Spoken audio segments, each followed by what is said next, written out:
classificação assim, bem conquistadas com uma certa autoridade até contra o Bahia. O Bahia é um bom time, mas o Ceni, você falou 14 derrotas, são 14 derrotas em 14 jogos. Todos os jogos do Ceni contra o Flamengo ele perdeu. Ele só não perdeu quando treinava o Flamengo, que não tinha como perder o Flamengo sendo técnico do Flamengo. Ali ele ganhou, foi até campeão brasileiro, até carioca, etc. Pode ter final da Libertadores entre times do Rio e pode ter final da Copa do Brasil também entre times do Rio. Né? Negócio inimaginável há algum tempo, né? Porque o Botafogo e o Flamengo estão de um lado da Libertadores, o Fluminense do outro. Eles podem caminhar até a final e Vasco e Flamengo também podem fazer a final da Copa do Brasil, como aconteceu em 2006. É um fato um tanto quanto inusitado, né? Tudo bem, tem coisa de SAF aí e tal, não é porque o futebol do Rio se organizou totalmente, parcialmente sim, né? Mas, e sobre o Flamengo se mobiliza de uma forma muito diferente no mata-mata, isso é muito evidente, né? Já virou algo institucional.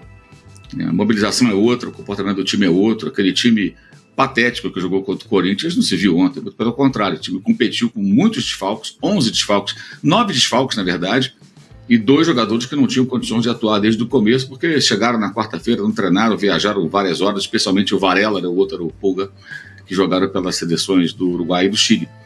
Mas o Flamengo fez um jogo bem correto, teve só uma chance com o Everaldo Bahia logo com 4, 5 minutos, um passe do Everton Ribeiro, não aproveitou, o time arame liso do Bahia, né? Daí para frente o Flamengo controlou o jogo totalmente, mas totalmente. Primeiro tempo teve pouquíssimas faltas, o Flamengo fez 2 faltas no primeiro tempo, um jogo muito tranquilo, com relação à arbitragem, um jogo jogado, né? Os times procurando o gol, mas sem interromper toda hora, sem fazer cai-cai, como a gente viu outro dia no jogo da Itaquera, aquela coisa ridícula. Não, teve jogo. Foi um jogo agradável. O Bahia tem muitos problemas, porque realmente é um time que não consegue transformar chances criadas em gol, mas dessa vez nem criou muitas chances. O Flamengo neutralizou o Bahia, fez uma partida muito correta. O Arrascaeta entrando como centroavante, como já fez várias vezes, né? E agora terá que fazer mais ainda na ausência do Pedro. E de fato funcionou. O Bruno Henrique mostrando também que toda aquela polêmica da renovação de contrato, muito longo, é verdade, 3 anos para o jogador de 33, mas ele ainda pode ser útil e é útil, né? Luiz Araújo jogando muito bem, o Tite acertou muito na presença do garoto, o Everton Cardoso, que é um volante que deu ali uma segurança ao setor, liberou um pouco mais ao Léo Ortiz. Léo Ortiz com a bola, como volante, como zagueiro, como centroavante, ponto direito, você pode colocar que vai sair coisa boa. A questão dele como volante é justamente no momento sem a bola e toda a questão da adaptação do posicionamento do zagueiro no meio campo. É totalmente diferente. A maneira que recebe a bola, que dá combate, que faz uma cobertura. E ele se perde um pouco nesse momento. Mas ontem não. Até porque ele estava bem protegido, o Everton Araújo, fazendo bem esse trabalho. Eu fiz várias interceptações, desarmes. E aí o Léo Ortiz também pôde se destacar bastante. Foi dele o passe, inclusive, que originou o único gol do jogo. Foi uma classificação assim, bem conquistada com uma certa autoridade até contra o Bahia. O Bahia é um bom time. Mas o Ceni, você falou 14 derrotas, são 14 derrotas em 14 jogos. Todos os jogos do Ceni contra o Flamengo ele perdeu. Ele só não perdeu quando treinava o Flamengo, que não tinha como perder o Flamengo sendo técnico do Flamengo. Ali ele ganhou, foi até campeão brasileiro, até carioca, etc. Ganhou 4 taças naquela temporada 2021. Mas foi uma vitória, acho que bem segura, uma atuação boa.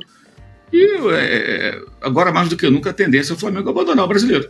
É só olhar para a tabela, domingo contra o Vasco. Aí tem quinto Peñarol no Rio.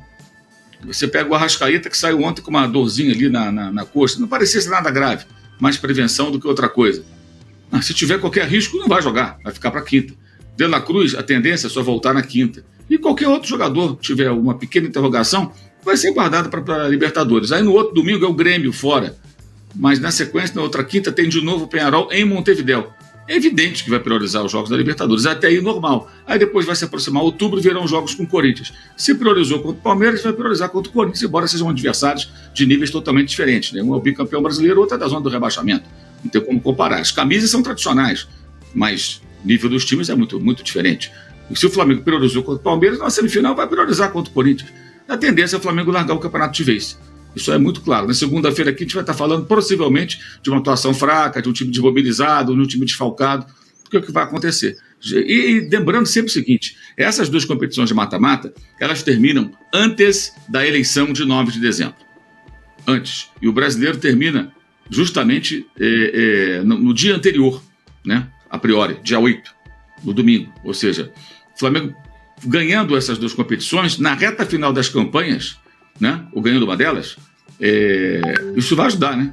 Isso vai ajudar determinado candidato. É evidente, é evidente. Então, eu acho que tem esse interesse também. E tem eleições, no plural, não é só no Flamengo, não. Pois é, tem eleições.